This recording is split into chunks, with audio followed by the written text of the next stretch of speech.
I'm Jesse McAnally. And I'm Andrew DeWolf.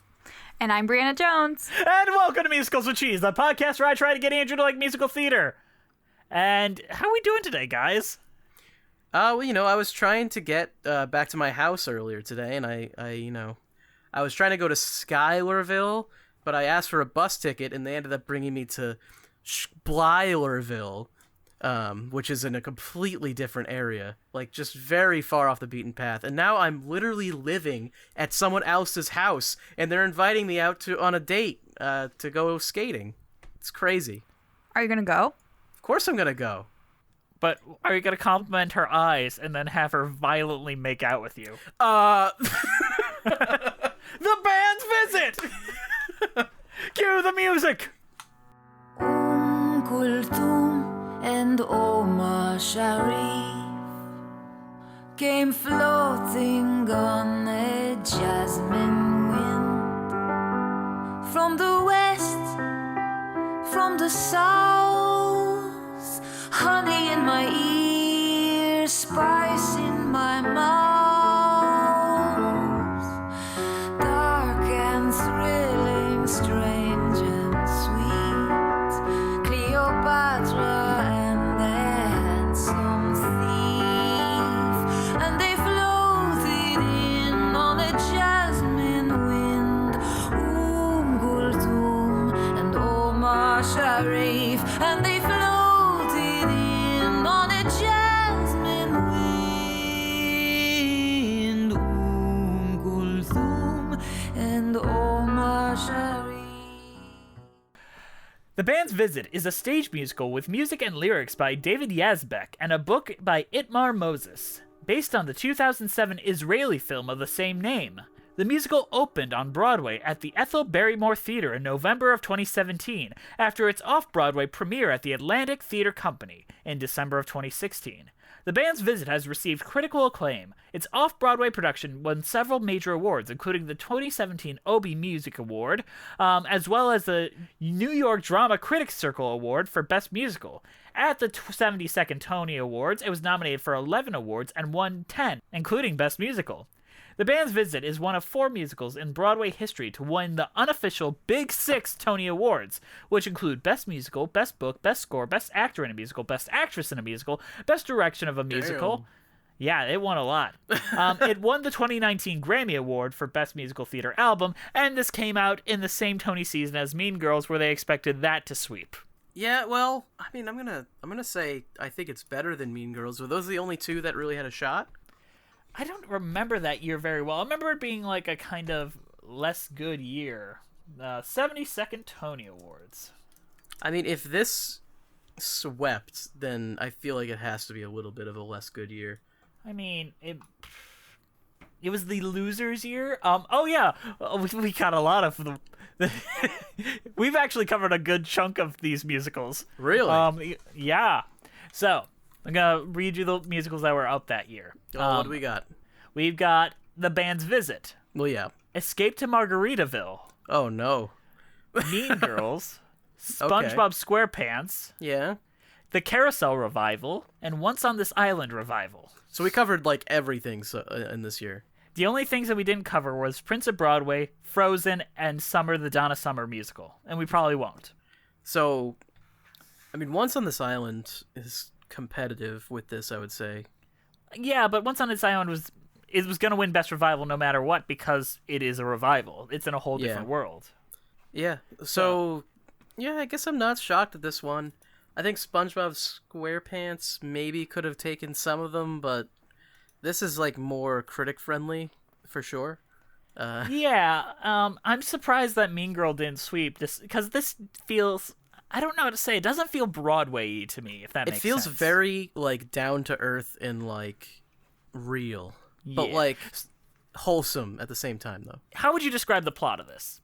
I mean, really nothing much really happens. I mean, a band ends up in the wrong place, and it's like a bigger band, like not like a big band, but like how many members are there? Like 8.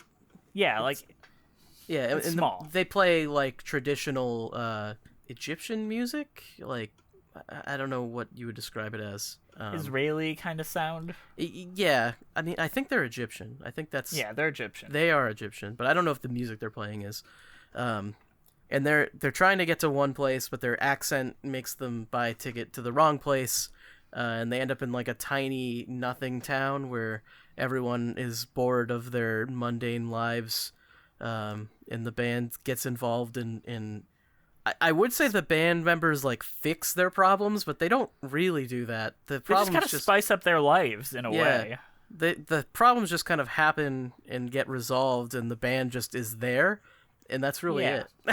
They're charming, and they make everyone's life... It's kind of like Paddington, where it's like they enter it, and they just kind of charm people. Yeah, it's not like like you'd expect the Broadway thing would be like the band shows up and they're like actively like fixing everyone's issues and like, right, you know, but like it's really not that. It's just more like it's like real. It's like this is how people would actually interact, you know, like it's not, but not like real, like really realistic, like just not dramatized so as much as you would expect. There is no melodrama to this. Like it is just honest.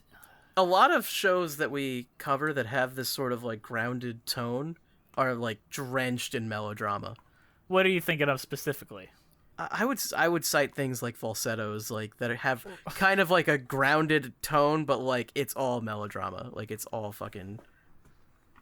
Yeah, I mean, I get like, and it's surprising. Like, what surprises me most about this is how down to earth it feels, how normal it feels, and yet. Like, the songs don't feel out of place. Like, it feels strangely heightened enough that the songs feel like they fit. Maybe what it is it's mundane, but, like, in almost a good way because it's, like, short and you don't see it very often. Like, if every musical was like this, I think it would be very boring. But because this is the only one that's like this, it's kind of like, oh, well, that's a little sweet, I guess. Like, what makes this special is the performances. The music, the actual music style, which I don't think matters that much in a lot of musicals because they all kind of sound the same nowadays. This has that world music element to it, and I mean, it's world music is not the right term in a lot of ways, but it's a Broadway show, so world music fits here, I think. And you don't usually see that, at least not often. And if you do see it, it's almost like a pastiche, like they're trying to do it, but this is like the whole show is this, you know, like And it feels like it genuinely loves the music and loves the idea of it, where instead of just being like, yo, isn't this like... It's not like you know what this reminds me of? What? This reminds me of Come From Away in the way that they kind of love the Newfoundlanders music and all that. Yeah, it's like that. And it's not like, you know, Indiana Jones the musical or something where he shows up in Egypt and then they go, wah! You know? Which, I mean... You know, not that actually exists, but you know what I'm talking about.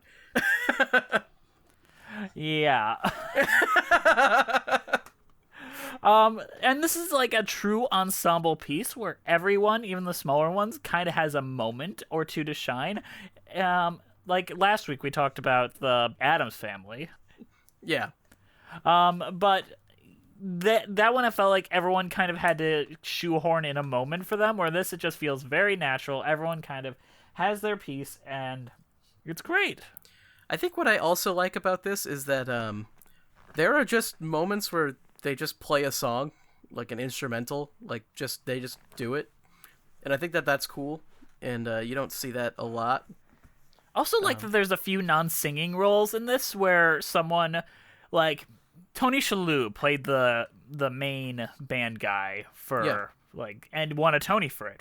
And that was like one of the few Tony wins for Best Actor that was not for a non-singing role. And I'm like, can that be more common? Because A, it's a little ableist for actors who can't sing to be in musicals and all that. Well, I mean, to be fair, it's part of the genre. I mean, it's a musical. Generally, you're going to see singers win. I'm saying one every 50th should have like a role, like the narrator from Into the Woods or something, or like the doctor from Passion. That's a good non-singing role. Yeah. I think the reason it doesn't happen so often is because they're usually not a lead.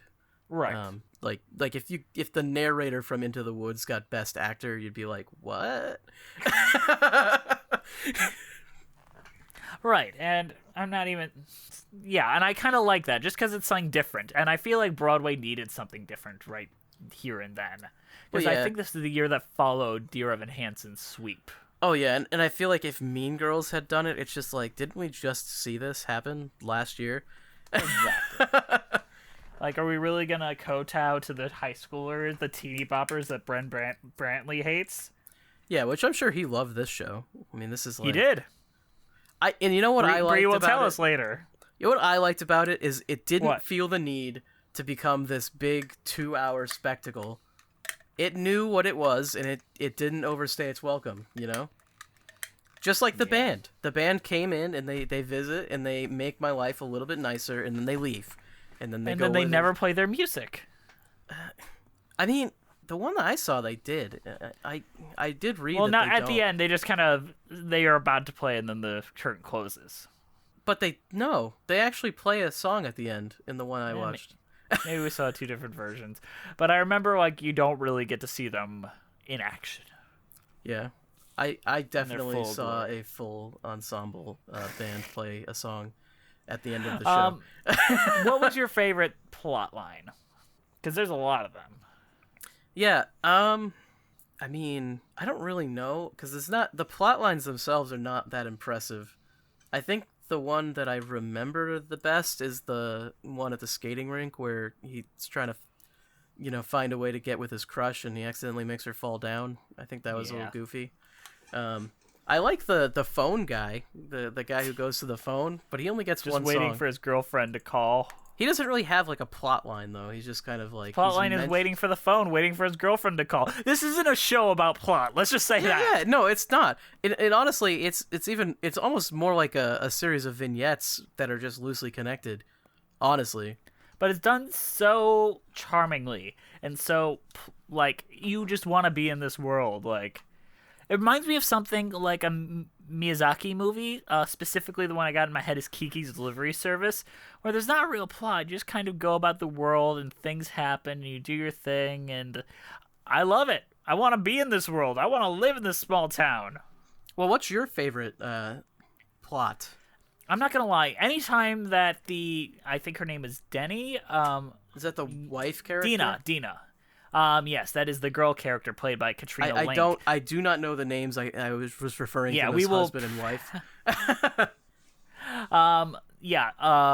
Dina, who is the main girl. Anytime she's on stage, I am just in love. Like, I just want to see more of her. And she is not a graceful character. She is a normal person. She's a normal working class person, and it's kind of great to see a woman on stage, like, sit with her legs spread, just in her jeans, like, dressed comfortably and looking normal. Because, yeah. And a lot of stuff that she does in the mundane world, like, becomes music. Like, the scene where she's chopping up the watermelon to the beat of the music, which rings true to something like Worst Prize in London from Sweeney Todd, but the mundanity and the way that it kind of flows in there. With that, it's more of like an over-the-top kind of like musical moment, whereas with this, it's just kind of like it almost makes the music come down to their level rather than them going up to meet the music. Right. And I'm surprised that this did as well as it did, because small shit like this, like Passion, I know you didn't much care for that, but that was a smaller chamber piece, don't tend to do great. Yeah. It's a little surprising. I didn't know that this had won all these awards until a few minutes ago, and I was a little bit surprised, to be fully honest. But to retell a story about that I told in our Mean Girls episode, like, they were so convinced that Tina Fey was going to win Best Book, and then the guy that does the book for this goes up there to accept the award, and I think his name was like Israel Moses. Itamar Moses, and he's just like, I wanted to write this book, this story, and it was great. You just see the people in the control room like, God damn it! Can we get Tina Fey up there to do his speech? No, but this is better written than Mean Girls. What? Yeah. This made me feel more things than Mean Girls did. I don't know. What do you mean emotional? What were the most emotional moments for you? Because this is so mundane, and the only, like, there's small, mundane, emotional things. I think the part where the wife character it comes back after the person plays the clarinet, or is it a clarinet? Whatever instrument that is, to the baby. I like that moment. There was nothing like I'm bawling my eyes out kind of shit. It was just like, oh, that's nice.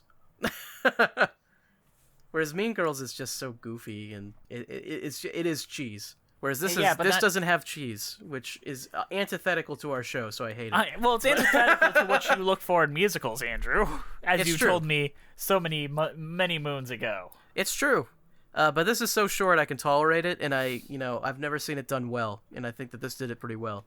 Now, Andrew, is this a musical that you need to take 2 poops before you see? Thankfully, no. You actually don't even need to take any poops before you see this. There is no mid-show, as far as I'm aware. There's no intermission. No, it is one act, and it is brilliant and perfect as that one act. Okay. Yeah, I mean, there's not a whole frick ton to say about it, because it's just good. No! It's just good. Let me say here, this is a Patreon request from Carrie Ahern. Oh, thank you, Carrie. And thank you for giving this this request. It was such just a hug, and it's really wholesome now that we have. It's just nice now that we have 4 more years of Donald Trump to just kind of open up with this. You know, Andrew, do not jinx us. Do not jinx us. Okay, for context, we are recording this on October 21st. The election hasn't happened yet, but when you're listening to this, the election has happened. Literally like 2-3 days ago? Yeah, 2 or 3 days ago. My God, you're living in the future where you know what happened, so you're either listening to this to distract you from the hellscape we're about to experience. Can I record 2 different lines for that, and we can edit in whichever one happens? Let's do it.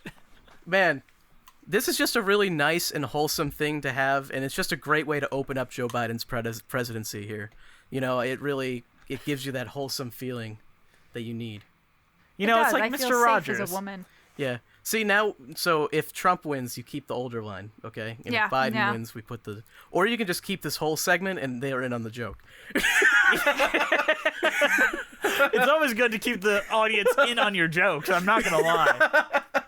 But it is scary right now. We are currently terrified. Or we could do like, I could just say, Donald Trump, and then Joe Biden, and then you can just edit those in. You know, when President blank... Oh my God. You know what's really funny, though? This What? might get released and they still haven't announced who won. Oh, fuck. Oh my God, you guys are gonna fuck me over with this podcast, aren't you? This will get released, and then it'll be like, it's going to the SCOTUS, which just means that Donald Trump won. It's going to the SCOTUS, which means that the mob rules. Burn it down. Don't you go fucking around with this. Burn We'll it break down. your legs. Burn it down. Burn it down. If it goes to the Supreme Court and they don't give it to the popular vote, we burn it down. What the fuck, like, what the fuck do you do? You burn it down. Arson. It's the only way. I'm advocating for it. All the 2 stores. Americas. One with Joe Biden, one with Trump. Yeah. We That's burn how them we both fix it. down. We We wish elect Bernie Bernie overall. Sanders. I've looked into the future, and there's only one possibility. Should we take bets though? Like right now? I mean, Well, this is coming out after the election. if we're gonna do bets, if we're gonna place bets, I mean, we have to look at the odds, because, I mean, if you're betting Donald Trump and win, you have to win a lot more money than if you bet Joe Biden and win. I want to bet. I want to bet in 2016. Okay. I mean, I'm gonna be Let's real. take bets. I'm gonna be real here. I do genuinely think Biden will win. I think that it's a different situation than 2016. Clinton was extremely unpopular, as far as Democratic candidates do. Biden is not extremely unpopular. Trump is equally popular as he was in 2016. I think that there's just a really strong chance that Biden takes it. And also, I've had a lot of people that lean Democrat that said they voted Trump in 2016 just because they hated the situation or thought it was a joke or whatever. And I feel like a lot of people are angrier now. Trump put himself out as a anti-establishment candidate, and a lot of those people were like, you know what, we're going to go for him. And he has since completely proven that he is not an anti-establishment candidate, and he will not have that vote this time around. You say that. But then again, that is us saying we're following the polls and gerrymandering isn't involved. Oh, no. I'm Yeah. not saying that it's, like, guaranteed, but I think that there is a very strong chance, especially with early voting, like, a huge number of votes. Like, as we're recording this, of course, not when this is released, but as we're recording this, a huge number of votes have already been cast, and we're, like, 2 weeks out. Yeah, and I really do think that you're going to see a lot of people in our generation go out and vote prior to the previous election. Yeah. But there's so many like undecided states right now, like Michigan and Florida, that you don't know if Biden or Trump is going to take. And I think it's yeah. going to be Trump, unfortunately. You think it's going to be Trump? I am really I think it's surprised going by to be that. Trump. It's honestly, all of the polls are. I think it's a Dem sweep. I think Biden gets it. I think the Senate turns, and I think the House stays. I think the House and Senate will turn and become Dem. Honestly, I think it's going to be a very close election if it does end up in Biden, and if it's even remotely close, it'll go to the SCOTUS. Trump won't accept it, so no matter what, we're fucked. Well, So that's a coup, though. I'm not counting that as a Trump win. That's a coup. Then my bet is on coup. That is where my bet is. Okay. Because that is In my opinion, if it goes to the SCOTUS, it is a coup. And if it goes to the SCOTUS and it doesn't go to whoever had the popular vote, there should be fucking mass riots. That's all I'm saying. like actual riots, not protests. Like we No, gotta not burn protests, shit not peaceful down. protests. Like, if it goes to the SCOTUS and it doesn't go to popular vote, fucking burn the shit down. In Minecraft. Agreed. not in Minecraft. No. Here's the thing. We are placing our votes for where this is currently sitting on the Thursday morning after the election. So that is our current position. My bet will be it won't be decided by the time this episode is posted. I mean, my bet might No, also I be don't. to that, but that's only because of the voting situation, not because of Yeah. anything else. And I think agree. that in the future, it'll be a very close election on either side. And either side will contest it. I think it may be close electoral college. I think popular vote is going to be massively Biden. Agreed. But if it's close electoral college, Trump's gonna fight it. Yeah. And this is the political side of this. The study political science, kid. Join your government. Yeah, well, I mean, this is relevant. In the band's visit, I mean, there's not a huge amount to say here. We've talked about it. I think that there is more to say in the music side, though, so if we want to go to... Well, mid-show. don't you dare forget our favorite Oh, we do side. have the one more segment here. Yeah, our You favorite... love to forget. Speaking of politics, here we go. Here we go to our favorite segment, the amazing Bree-Views, where we get to compare our opinions to those of the New York theater critics when this came out. Bree, take it away! Okay, the Chicago Tribune gave the weird new Broadway musical a very positive review and said it was a remarkable and boundlessly compassionate and humanistic piece of theater. I agree with that. I think that's Yeah, a good... that's about right. It's a good review. Yeah, that's a good snippet.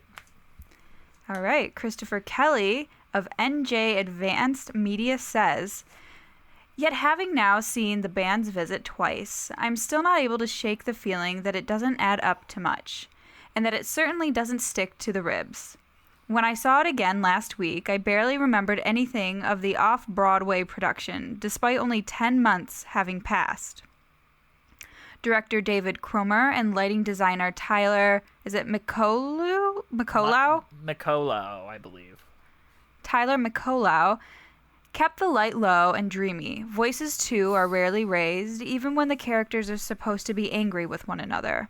The show is low-key, so determinedly unflashy that it occasionally seems in danger of sliding right off the stage.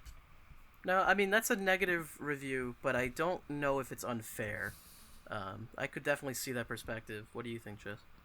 Well, the thing about that review is it dislikes all the things that I think are virtues of the show, and I feel that they had too many preconceived notions of what a Broadway show could and should be. Now, it may just be that, because I don't think they're unfairly representing it, like sometimes No. somebody like Ben Brantley will. Like, they'll just go off and be like, oh, well, it's gummy bears and garbage. But that's like an unfair representation. I feel like they're saying things that are really in the show, they're just saying they don't like them. So I think that's a relatively fair negative review. And I can understand it. Well, I don't alright. agree though. I like those things. You spake of the devil. Mr. Ben Brantley of the New York Times says the band's visit, which follows the modest adventures of a touring Egyptian band stranded in the Israeli village, significant only for its insignificance, more than it holds its own on a larger stage. Its impeccably coordinated creative team has magnified and polished its assets to a high sheen that never feels synthetic. The show was always close to perfect musically. Mr. Yazbek's quietly simmering score, which inflects Broadway balladry and character songs with a haunting Middle Eastern accent, felt as essential as oxygen. But it felt a shade less persuasive in its connective spoken scenes. Let me point this out about Ben Brantley. You notice how in his positive reviews he goes step by step explaining why he likes a thing. In his negative reviews, he just tells bad jokes and puns and just says, it bad. He doesn't explain why bad, it just, it bad. Well, yeah, and that's what I'm saying with unfairly representing. Like, if you want to do a negative review and you want to be like, well, it has this aspect and this aspect that are things that I personally don't think are good. That's whatever. But if you're just going through and your review is like, this is like a dumpster fire on train wreck, and it's like you're not saying anything. A lightning bolt just hit my head when you said that. He is a mess of basically adjectives. The Broadway theater angry video game nerd. This is just a shitload of fuck. This is poopy pants and poop. But then when there's something that he likes, all of a sudden it's like, oh well, you know, da, da, da, da. And I think what it is, it's not even that he likes or dislikes something. It's the type of show. Because it's always like when he talks about Mean Girls, that's garbage, and that doesn't even deserve to be talked about in a real review. Whereas like this, which is like an interesting artistic thing, which, you know, to be fair, this is more artistic than Mean Girls, but that doesn't necessarily mean that it deserves a better review.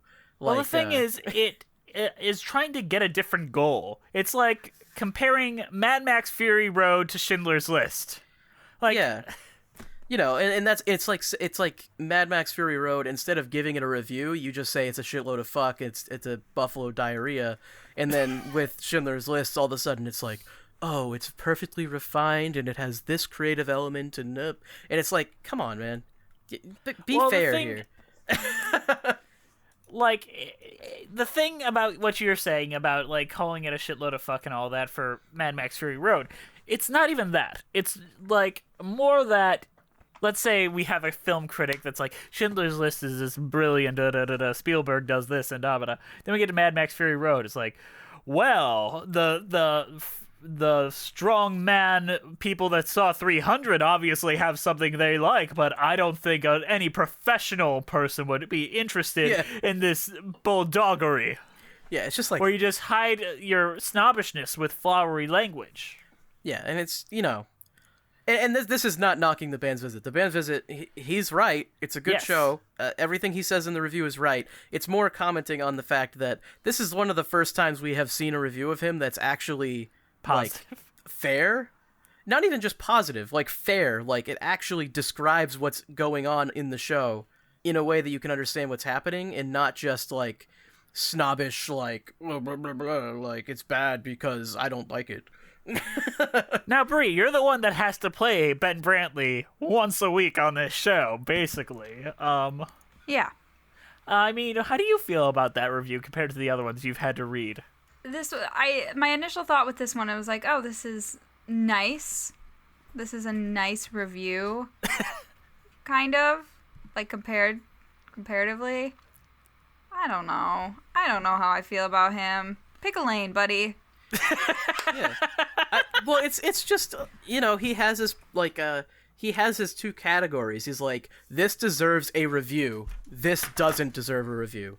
Do you think this is obviously too bad for a review? Do you think if like Sondheim came out with a new show now and he went to review it and it wasn't very good, do you think he would give it the shitload of fuck treatment, or do you think he'd be like, oh, it's lacking in a few creative areas, and like I don't know. I feel like that's the type of review he would give like a new Sondheim thing, whereas like if Mean Girls came out, he's just gonna be like, it's bubblegum trash and dumpster fire and you know, I think that those it's two different types of shows, and he just doesn't fairly treat one of them at all. I agree. All right, Andrew, are you ready to go into a mid show and Let's hit the mid show.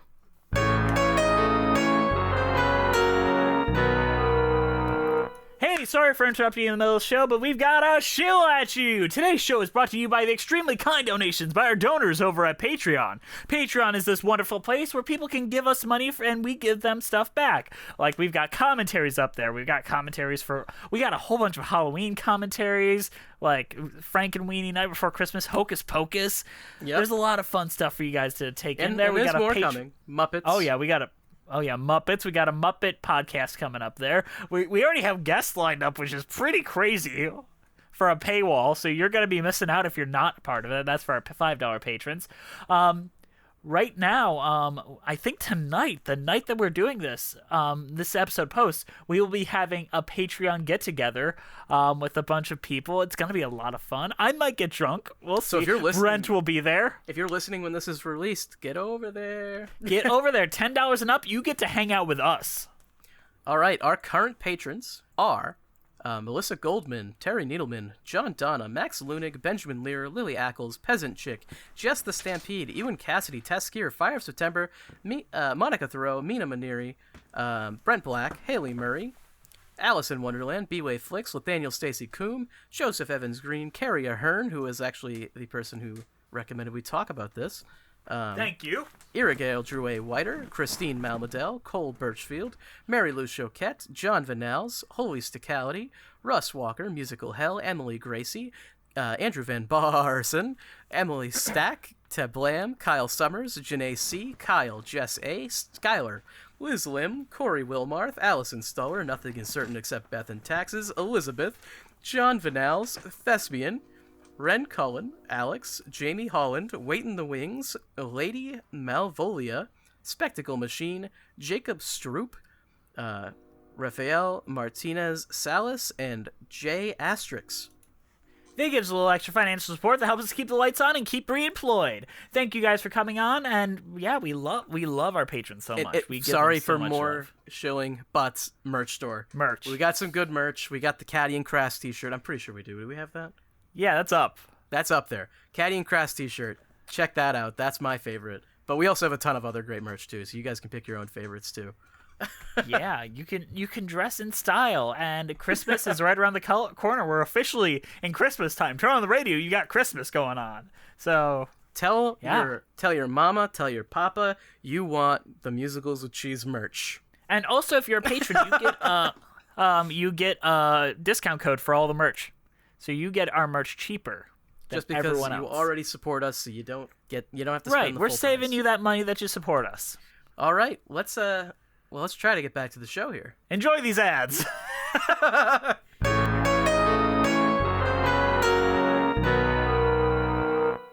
All right, let's talk about waiting.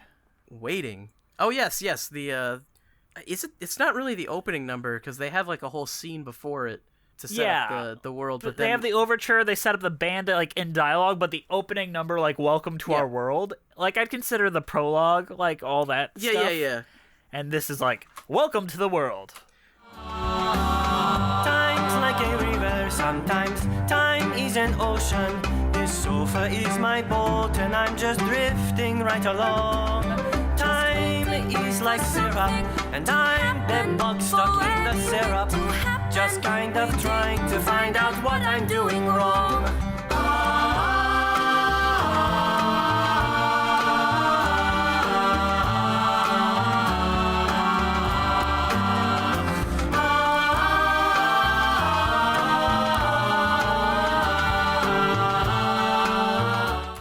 It's an interesting song because all it's setting up is that it's really freaking boring, and like nothing happens. And there's some fun theatrical jokes, like the guy says, like, "I feel like I'm in a circle, going around in a circle," and literally he's on a turntable and spinning in a circle. It's great. You know, we actually didn't really mention this. There is some actually decent humor in this show.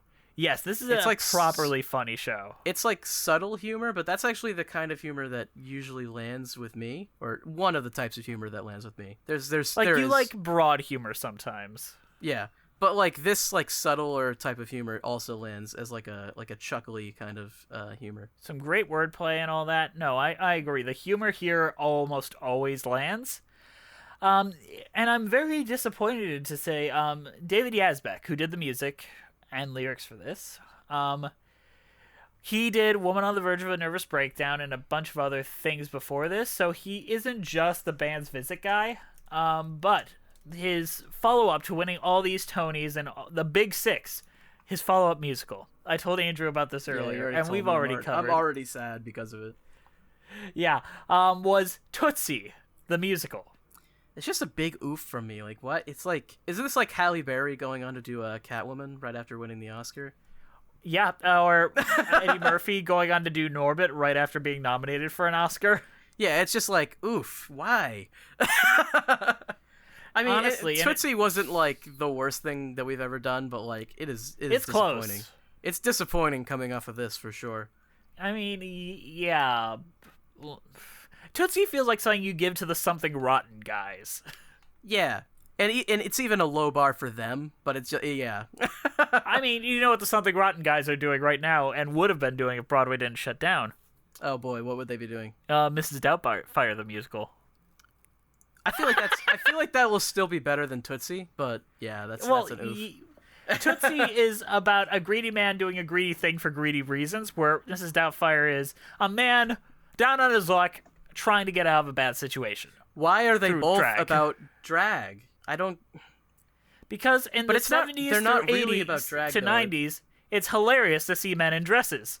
Yeah. I feel like it's a bit weird that it's all happening now, though, because aren't trans issues like much larger of a talking point now? And you've got all of these like revived shows that are basically about men dressing up as women. Can you name me one main trans character in any musical? Like, a main trans character. Angel? Right? In Rent? Am I wrong? Am I wrong? Is that in more Drax? recent versions, yes. But originally he was just a drag queen. Kinky Boots, the guy that plays Kinky That's Boots. not a trans. That is not a trans drag. character. That's drag. That's a drag character. Yeah. He identifies as male. Oh, Yeah, there's a you're difference. right. I know, but I've gotten the difference wrong as the thing. Well, yeah. Like the other ones that you got, you're like Frankenfurter. Like he calls himself a transsexual, but that is far from trans representation there. No, and even if it is, it's not like good representation because he's like a weird alien. And then you've got something like Jagged Little Pill, which is the Alanis Morissette musical, which we will be covering sooner than later, fun fact. But that originally, before it went to Broadway, had a non-binary actor in a non-binary role, and now they just have a woman playing that role. Dude, now that you mentioned Frankenfurter, I'm just remembering that like weird where they had a like woman play Frankfurter, and like I don't remember what that was all about. No, they had a trans woman play Frankenfurter, and I'm like, no, that sets this all back because honestly, I'd rather have like a it like ruins what it's like is because it's the like, subversiveness of it. Yeah. Where the thing is, I prefer a trans woman to play an actual woman character because trans women are women. It's the fact that we make it so wacky that makes it. Like, if you highlight the fact that it makes the message of them being women less swallowable for horrible pieces of shit like J.K. Rowling. And Yeah. I know I'm a cisgendered man, and me setting on a fucking soapbox on this, and I know we don't have the cleanest record of having the most variety in our guests, and that's my bad. I'm sorry. I'm Look, trying. Nobody I has really a am. clean record, and it's not... I'll be honest, I don't think it's actually that important as long as your heart's in the right place and you're actually trying to make yourself better as a person. Because Right. we've said dumb things before, we've messed up, it's whatever. You know, but we've never like stood by those points like J.K. Rowling and constantly doubled down. Well, the thing is, it's the fact that the world keeps letting people like that exist and grow and all that. Where It's like you need to normalize it in a way so that when J.K. Rowling does that shit, people don't go, well, she wrote Harry Potter, and I think she's probably right here. they look at him and they're like, oh, but I just saw like this on TV, and it's like not a big deal. You know who else did a lot of damage for that community and really hasn't seen any of the shit they deserve? Folks like Maury Povich and Jerry Springer, who did like full segments like man or woman, then they just bring people up there to say if they're a man or a woman, and they're all dressed up like that. Yeah.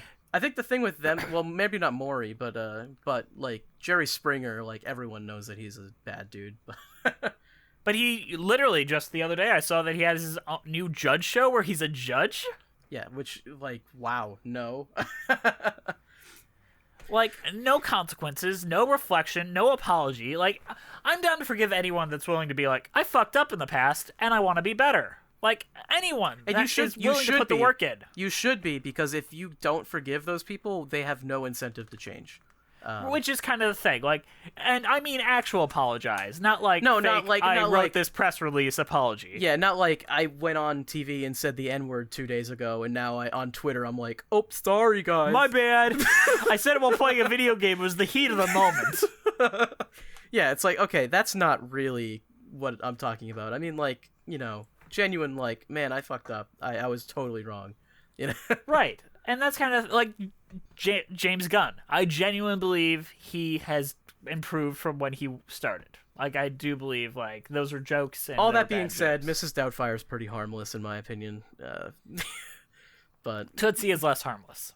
Tootsie is definitely less harmless, because Tootsie is, like, almost what J.K. Rowling is talking about. Yes, that is a man dressing as a woman to stalk a woman that he likes. Yeah, whereas basically. Mrs. Doubtfire is just like, I want to see my kids. Yeah. That is literally what Mrs. Doubtfire is. Yeah, it's a little, it's less harmful. It's fine. But, And you know what would solve a lot of these issues and probably make it all right for these type of stories to be on Broadway? What's that? Just hire fucking trans people to play roles that are just normal. Wicked's doing it, and Wicked is a kid's show, and that's brilliant. Yeah, and don't make a big fucking deal about it. You don't have to. Exactly. All right, back to the band's visit, though. Waiting is a great opening number. Let's talk about Welcome to Nowhere. Let me tell you about Petah Tikva. Such a city, everybody loves it. Lots of fun, lots of art, lots of culture. That's Petah Tikva with a P. Where you are, this is not Petah Tikva. Such a city, nobody knows it. Not a fun, not a art, not a culture. This is Petah Tikva with a B. Like it boring, like it barren, like it bullshit, like it bland. Like it basically bleak and beige and blah, blah, blah. Stick a pin in a map of the desert. Build a road to the middle of the desert. Pour cement on the spot in the desert. That's Petah Tikva. Welcome to nowhere. Behold. Okay, Welcome to Nowhere is a very interesting song, and in the moment, I knew what it was doing, and I thought it was brilliant, and I don't think I've ever seen it before. And what's that? It's an I Want song for an entire ensemble. You're kind of right, because there isn't really an I Want song for a single character in this spot here. It is an I Want song about everyone. They really can't do that either, because there is not really a lead in a real meaningful way. That is interesting. Where it's like, we're all miserable here. It recontextualizes waiting in a way, but it also gives them a drive of, I don't like it because, instead of, I don't like this, and here's like, what we would like, and it's like a collective. And it works so well, which is shocking, because I've seen other musicals try this idea and fail so hard at it, because it is a difficult thing. And it generalizes it into Welcome to Nowhere, which is, I don't like the fact that we live in the middle of this place. Yeah. And then by the end of it, they find out that, there is beauty there, and there is things that they can still learn and do and be there. I think it also helps that the ensemble itself is not that big in this song. No. Like, they're not trying to give... Like, and what I was first thinking when I first saw the overture and the opening scene is like, oh no, is every single one of these band members gonna be like the lead and all have their own story and I'm gonna be fucking lost? But like really, it's more just like 3 characters than anything. Right. It's not like an entire like 8-person cast. Like, this is my part, and this is my part, and this is my part, and this is my part. So yeah, I think you're right. It does work very well. Mm-hmm. And it just is catchy too. Like in and of itself, like it is just a good song that I listen to. The music in this show, like overall, is honestly pretty phenomenal. Like I think I was talking about the story and how that's nice and everything, but really what carries the show is the music, in my actual opinion. Just some spicy stuff going on in here. Just things that you would not hear in other shows. It's very cool. I agree. The instrumentation is phenomenal too. The orchestration in general, like, I'm sure these sound pretty cool on a piano, but my god, it brings it to life just having these specific instruments playing these specific ways. It's wonderful. Absolutely. Bree, isn't it nice to hear us just talk unabashedly positively about something? Yes, it is. We're doing it. We did it. We're doing it. It's great. You guys are doing so great, and you're both doing it with smiles on your faces. Most of the time, you're like... Well, a lot of times we get, and we've been getting a lot of requests recently, and we get these requests for like, shows that people want easy targets. They want to see us rip them apart, and I get it, but sometimes we need a little break where we can just like something. And be where like, we can be welcome to nowhere and enjoy it. Yeah, it's just like, man, this is why we like doing this, you know, because sometimes we enjoy things. You know, awesome. before the patron requests that were on, I was like, that was my goal. Like, it actually was my goal to try to get you to enjoy this stuff more. And now it's just like, let's do We Will Rock You. We Will Rock You. Oh, man, how many times can I say that this is fucking dog shit? Well, ask Ben Brantley. He can figure out a couple ways. Oh, man. Gummy bears and garbage fire. Gummy bears and garbage fires. That's the next t-shirt. I can't wait. I want to talk briefly about It Is What It Is. Okay. Which is the song that Dina sings, like, when she has, like, the entire band in her house, and it's the one where she's chopping the watermelon and, like, feeding it. I was romantic and young and stupid. I met my husband, you know how these things go. You've got your story, you're in your movie. You are the hero, you think you know what happens. You think it all will happen, you think it all will go a certain way. You think you know the story, you think a happy ending, but you don't know the story.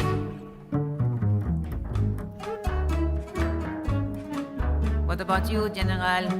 You have someone waiting for you in Egypt? A wife? Me? No. I had that one time, but... But then you see it, you learn your lesson, grow up a little, you settle in, then it is what it is, you've got what you've got, then blah, blah, blah. It's just not a song for a female that you get in Broadway. Like, I've mentioned just her costume earlier is just like jeans and a t-shirt, Well, it's and very she walks down-to-earth, around like, barefoot normal. Yeah. for a good chunk of it, and it feels like a human being. And I didn't realize there's not that many characters in theater that feel like human beings, especially not women. Well, music theater in itself is supposed to be, like, larger than life. And when you think of, like, leading roles for women, it's always, like, these gigantic, like, Evita and, like, Mama Rose. Hello, Dolly. And, like, all these, like, gigantic roles that are way bigger than normal people act. So, yeah, this is a bit of a change of pace. Yeah, and she is front and center quite often. It's not like, talking about Tootsie again, the love interest in Tootsie, who has moments, but she is very much the love interest in Tootsie. Well, I would say the Dina in this is an equal character to everyone else, as far as, like... I'd say she's a little bigger than everyone else, because she does have a Potentially, few more solos. Yeah, you're right. I think her and... I mean, if I were to pick the two main, like, arcs, it's kind of her and Poppy, I think. Yeah. Have, like, the main arcs. And then there's one other with, what is the other name there? The husband or the... Yeah. But that's kind of the it's same... thick. That's kind of the same arc as Dina, I think, because they're kind of, like, the same thing. I don't know. It's reflections of each other, in a good way, not in a George Lucas way. Yeah, it's like poetry. It's so that they run.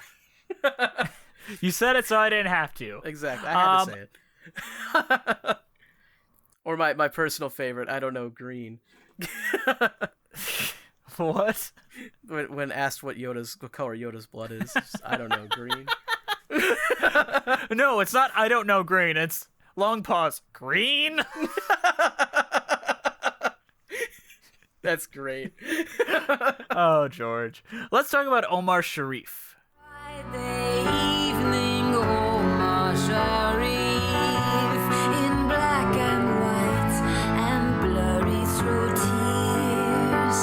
My mother and I would sit there in a trance. He was cool to the marrow, the pharaoh of romance. Sunday morning, Kulthum, her voice would fill our living room. The ship from Egypt always came sailing in on radio waves, and the jasmine wind, deep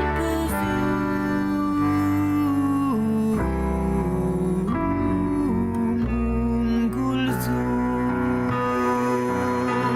And the living room becomes a garden, and the TV set becomes a fountain, and the music flows in the garden, and everything grows. So this is where she's just describing how much she liked watching movies and like all that. Like a very small song, but this is Yeah. what they performed at the Tonys. Really? I mean, I Yes. do like this song. It's kind of well, they're singing specifically about like a certain movie that they enjoyed or something like that. Yeah, but the star of that movie was Omar Sharif, who is Yes. a really big, yeah. I did enjoy this one. It's kind of upbeat, if I remember I'd correctly. say it's downbeat. It feels like melancholic. Am like I a remembering nostalgia. the right song? It's like when they're sitting together and she's like, No, "You you're right. and You're right. me No, and it's more Omar of a- Sharif." No, you're right. You are absolutely right. I'm thinking of the wrong fucking song. I'm thinking of Beat of Your Heart, which is like right before this. Yes. No, this one is definitely more downbeat. It's Actually- not such a positive thing. Yeah, but they're doing it. They're like reminiscing. It's like a nostalgia kind of thing. And it's like good nostalgia, that bittersweet nostalgia where it's like childhood lost, but still I'm not sad about it. Yeah. No, it's nice. But it's not a And song that you perform at the Tonys, is what I'm trying to say. They actually probably should have done Beat of Your Heart at the Tonys. Yeah. Or even like Welcome to Nowhere, which is Yep. but they wanted Tony Shalhoub involved, so they literally just had Katrina Lenk and Tony Shalhoub sitting up there because everyone loves Monk, right? Yeah. Everyone loves Spy Kids, where he's I do got the think three that heads. the instruments and everything in this song really does make it feel very nice. I guess I don't really know how else. To It feels like describe a hug. I think that's the best way Yeah. to describe this musical. It feels like you're getting hugged and you're happy and you're just warm. What else here? I feel like I don't know. What song do you have? I don't have like. The thing with the songs in this is that all the music is fantastic, but there's not like a standout No, they fall song. into each other. The last Yeah. one I really want to talk about, and it's strangely that this is an 11 o'clock number, but it works, is Answer Me from the Telephone Guy. Very soon, that's the sound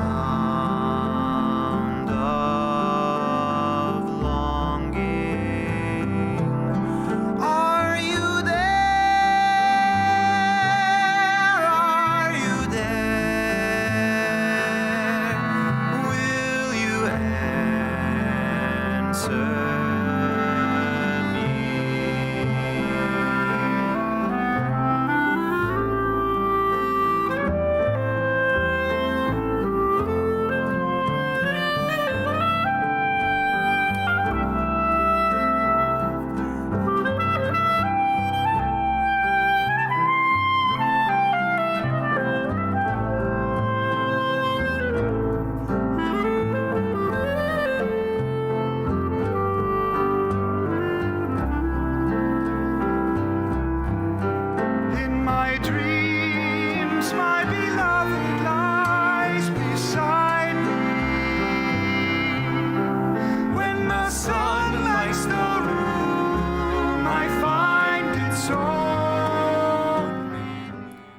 actually really like this one, but I it's love like this his song only so much. song, isn't it?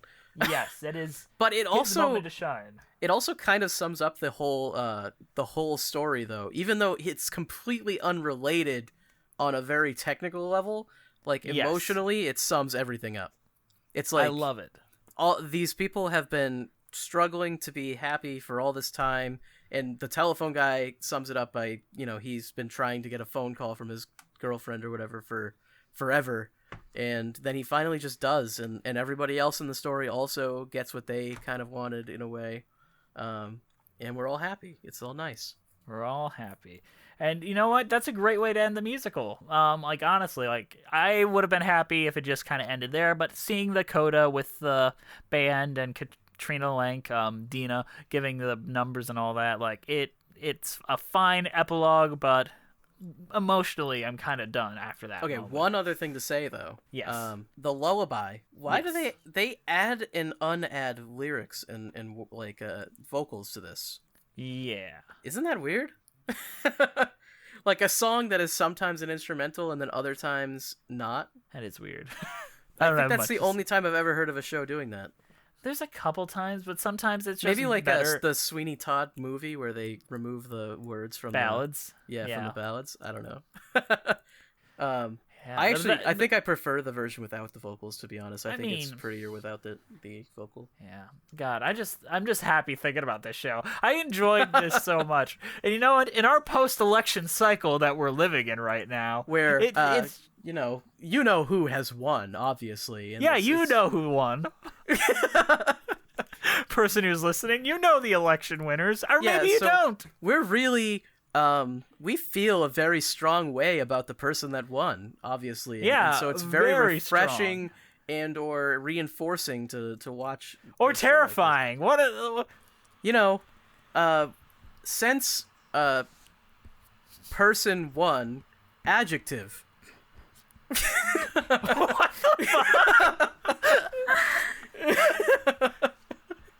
I hope Joe Biden wins so that we're not going to be in a hell world.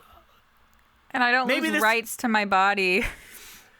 So that maybe we Well, might might be be able to too go late for outside one day. Do you remember outside? It was pretty nice. Remember seeing movies? Remember going to Broadway shows? Jess, Remember going to concerts? Jess, hang on a second, Jess. What about taxes and stock market? Don't you? I don't give a shit. And not paying for said taxes and having a lot of investments in the stock market. Look, guys, it's simple. We cut the Ben tax. Shapiro, here he comes. Guys, it's simple, okay? Let's just think about this logically for like 5 seconds, just facts and logic style.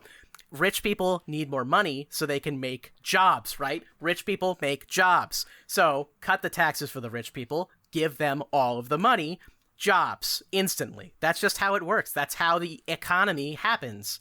And you know, I didn't think Donald Trump was a conservative, but Donald Trump does is have- not a conservative, but at the same time, I have to vote for him because Joe Biden is a communist. And Joe Biden will take all of the money from you and give it to liberal elites. Which is not what I'm advocating for, by the way. I'm just so sad now, imagining the possible future we have ahead of us. That even if I Joe don't think Biden about wins, it. he didn't win.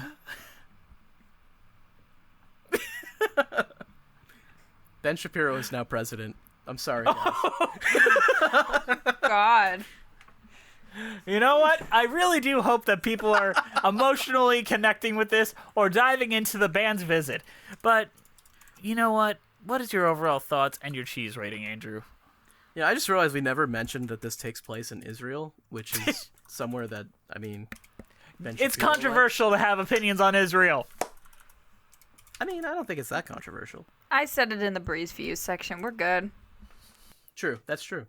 I'm just Yeah, saying, let's- Ben Shapiro, that's relevant because of that. You can't say that was the tangent. No. Ben Shapiro loves Israel, doesn't he? Yes, he does. Free Palestine. Actually, as far as the show goes, though, really good. I would listen to the songs. I'm gonna be listening to them again for sure because I actually really like the music.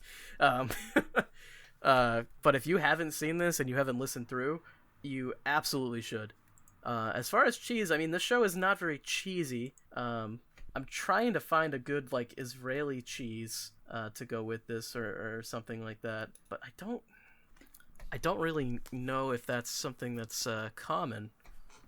Don't they eat cheese? Isn't cheese kosher? I don't know. I guess Israelis are obsessed with cottage cheese. There's a whole article about this. I guess I'll give it cottage cheese then. That's the first thing I've really found. Yeah, it's called like Arish or something like that. Really? Okay. Arish, yeah. Okay. Yeah, I'm gonna go with that then. And this is this is a great show. Check it out. I highly agree with you. I did not know much about this show except for the fact that it was well received and probably very good. It had Tony Shalhoub in it, and Katrina Lenk is gorgeous, and I love looking at her. Like she, in the way that you kind of like looking at a painting, not in the way that you kind of like looking, at pornography. It's just like she has a face that is so photogenic Jess and is, like, belongs on a losing- stage. He's losing the audience as we go. No, the comparison I have is actually Anna O'Byrne from Love Never Dies, who just kind of looks out of this world and like in a way that doesn't feel like it belongs in present time. It is this timeless look to it, and it fits the entire show. I have not a single fault with this. It's a one act. It makes you feel good. Like, you just kind of want to live in there for a while. And honestly, I wouldn't mind another half hour, 20 minutes onto this show. But I also don't want to ask for that. It doesn't need it. And I think it knew what it wanted to do, and that's why it's so concise and just, it does what it wants to do and it gets out. It's done. It's a super confident show, despite what it's doing. Like, it knows what it's trying to do, and it has no fears about doing it. Not like that pressure of Broadway hanging over its head, the way of something like Carrie the Musical, or even the Hunchback thing that we saw. Yeah, it doesn't like, I don't know. I can see a version of this show where there's an extra hour of filler and it's boring. It's just a boring show where nothing happens, and we come in and we talk about it and we're like, oh, there's some good songs, but oh my goodness, it's just filler and it's boring. And it didn't do that, and I'm really grateful it didn't. Agreed. So my cheese rating is watermelon cheese wedges. Charred watermelon cheese wedges. Because she chops up watermelon. Oh, yeah. You're right. And it's pretty great. Yeah, so you know what else is pretty great, Andrew? Our beautiful patrons. Our beautiful patrons. Thank you guys for listening. Please follow us on iTunes, Spotify, Stitcher, at Musicals with Cheese. Leave us a review, please. We need more reviews. We need a lot more reviews. Just keep giving us more reviews. No one's giving us reviews. I'm pretty sure Bree hasn't even left a review on there yet, so... Oof. Called out. I was supposed to do that? Oof. You listen to this every week, and you've never left a review. This is a bad look, Jess. This is a bad look. I'm cutting this. Maybe leave a review. I'm going to leave a review, but I'm going to cut this. Because I can do that. Or on Just Twitter, at making Cheesy an account Musicals. as Ben Brantley right now. Do it. We're on Patreon at Musicals with Cheese. Our Instagram is Musicals with Cheese. Our YouTube page is Musicals with Cheese. We have a patron-only podcast, Patreon with Cheese. We're currently talking about the Muppets. There's a lot of shit we can talk about. It's going to be fun.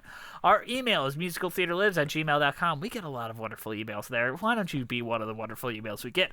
Our title card was created by the amazing Jolene Casco. Go send her love on Instagram at Jolene Casco. This show is produced by the amazing, the incredible, the wonderful Brianna Jones. Yeah. And go follow her on Twitter at Brebus Jeebus. No, that's her Instagram. She's on at Brianna Jones on Twitter. She needs to figure out one and stick to it.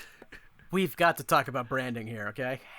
Yeah. Sorry, I have the most common name in the world. Brianna Jones. You know how hard it is to get a Twitter handle with my name? I mean, it's not as hard as Jesse McAnally. Jess McButtsex. Thank you to the Broadway Podcast Network for having us on the platform and not kicking us off by saying Jesse McButtsex. Or anything about Israel.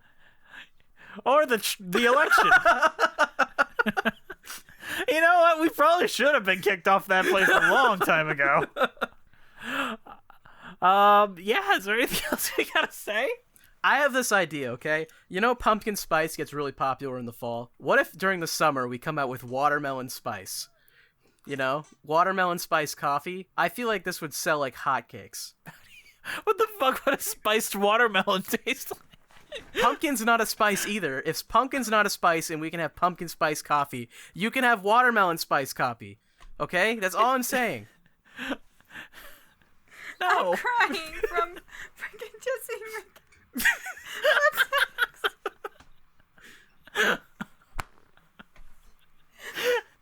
We'll see you next time on Musicals with Cheese.